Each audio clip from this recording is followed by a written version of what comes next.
কর্ণের কুবুদ্ধিতে লাট্টুকে তুলে আনার প্রস্তাবে রাজি হতে চায় না আরাধ্যা। তবে কর্ণ কোনো কথা শোনে না, ক্রমাগত আরাধ্যার ওপর চাপ সৃষ্টি করতে থাকে।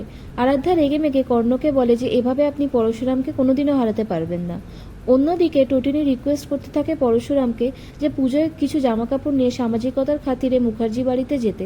যদিও ওরা বলেছে যে টটিনিরা যা জামা দেবে তা তাদের চাকর বাকরকে দিয়ে দেবে বা পাপোশ বানাবে। পরশুরাম রাজি হয় না যেতে, কারণ ওই বাড়িতে ক্রিমিনালদের বাস। পরশুরামদেরকে মানুষের পর্যায়ে ফেলে না, সারাক্ষণ অপমান করে।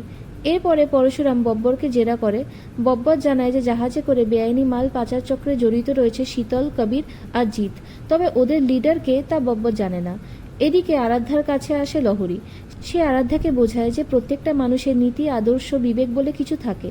সেগুলোকে উপেক্ষা করে কেউ যদি ভুল পথে পা বাড়ায় তাহলে তার বিপদ নিশ্চিত। তাছাড়া লহরী জানায় যে সে ডিসবার্সাল কার্ডে যাতে শ্রীহান গাঙ্গুলির নাম লেখা আছে সেটা পড়ে থাকতে দেখেছে, অর্থাৎ কর্ণ কিছু তো একটা চক্রান্ত করছে। এরপরে দীপালি পরশুরাম আর টটিনিকে পুজো উপলক্ষে মুখার্জি বাড়ি আসতে অনুরোধ করলে পরশুরাম আর টটিনি দুজনেই না করে দেয়। তিক্ততা ভুলে সম্পর্ক রাখা তাদের পক্ষে আর সম্ভব হচ্ছে না। পরের পর্বে আপনারা দেখতে পাবেন ভূমিকা টটিনিকে জানায় যে সে শুনেছে জিৎ আর কর্ণ স্কুলের ডিসবার্সাল কার্ড রিলেটেড কিছু কথাবার্তা নিয়ে আলোচনা করছে।